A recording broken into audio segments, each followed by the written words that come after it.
nikawa napimwa, kaenda kupima afya. Sasa nimekaa pale nikapimwa sindano yangu nikachoma ya vipimo. Akaja dada mmoja. Ni wanawake wenye wanaume, wangapi wanaume hapo? Hebu nyosha mkono. Nyosha tu. Na muombe kumelala. Ngoja nikupe kitu ya maana. Akaja yule mdada. Tuna kazi. Amekuja akakaa karibu yangu akaniambia shikamoo mama. Nikamwambia marhaba mama. Akakaa naye kapimwa. Alipoingia alikuwa sijamuona vizuri. Akakaa. Kavaa nguo yake nyeusi. Yeye ni mweupe pe. Sio ile ngozi ya kawaida. Ile iliyotengenezwa. Sawa? Akakaa pale. Alafu nguo yake iko ndefu kwa upande huu, imeteremka mpaka pale. Si sawa? Lakini kwa hapa imepanda mpaka ikashuka mpaka kule. Na kwa nyuma hivi. Nipe hiyo story. Mume wako yuko kule barabarani. Wewe umelala unakula usingizi. Alafu anapita kama wako kametakata. Uniambie Yesu wako anamshika sana. Atakumbuka kesho. Usitaniane, macho yanaona kama yangu yanaona na kwa hayaoni. Na wao ndio ugonjwa mkubwa huko kwenye macho. Haya wewe unapenda usingizi. Mimi nilimtazama wakati anatoka, nikamsindikiza mpaka akaenda. Alafu nikamwambia Yesu tuokoe. Yesu niokoe yule mwanaume. Siwezi kumleka. Kitu ni ngumu. Hata kwangu ni ngumu. Hata ningekuwa mimi mwanaume. Pande wewe. Ngoma zitoe. Hamna. Wewe kila siku unakuta nyumbani na ndera. Unang'ang'ana na ndera tangu asubuhi saa 12. Majasho kama yote. Mwenzako ana perfume inanukia pale.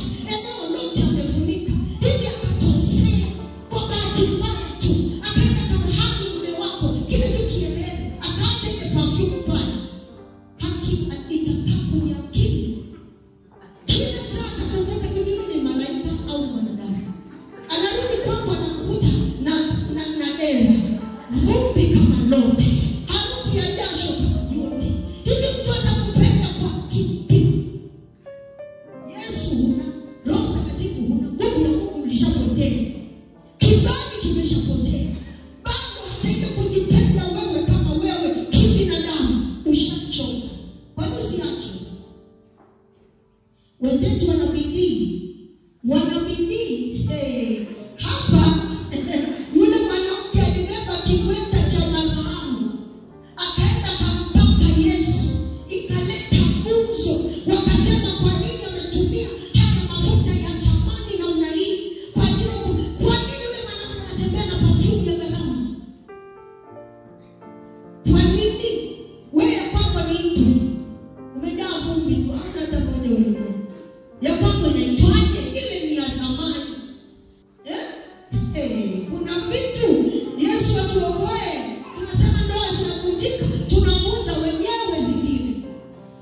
Anatakiwa mzee mmoja alisema hata mwanamke angepita mbele yangu, Mungu amenipa mke mzuri, wala sitakaa nishamshike.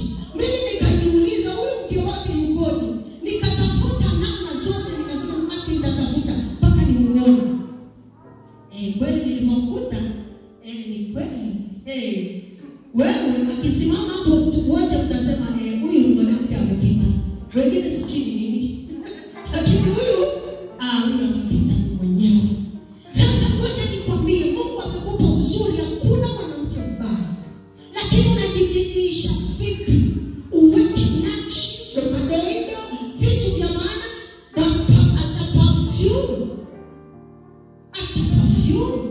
Hivi hapo nikipita unanukia. Mimi nakutapika sasa. Mnanukia? Wakati kupulizia perfume leo. Si unaona na wenzao 1 2 3 4 5 6. Wengine wote mnaangalia. Mnanukia nini sasa nafikiri? Sabuni ya dume. Ni hatari. Ndio maana nakwambia twende na maendeleo yanapokwenda. Usibaki nyuma. Kama huko lotion zinabadilika na wewe ukanunua hizo. Juzi nilipitishwa. Hii dunia inaenda, niache tutani. msingi nilikuwa nafundishwa nini? Nikapeleka pale Arusha Shivas. Pale kwenye wale wasichana wa rembo. Saa 3 usiku. Akapitisha, akazunguka ile eneo lote, akasema mchungaji, wewe si mchungaji, watu wa kuombea hawa. Akazunguka upande wa mama. Wamesimama, wamependeza, wamejiremba, na wako tayari, yani wamekaa.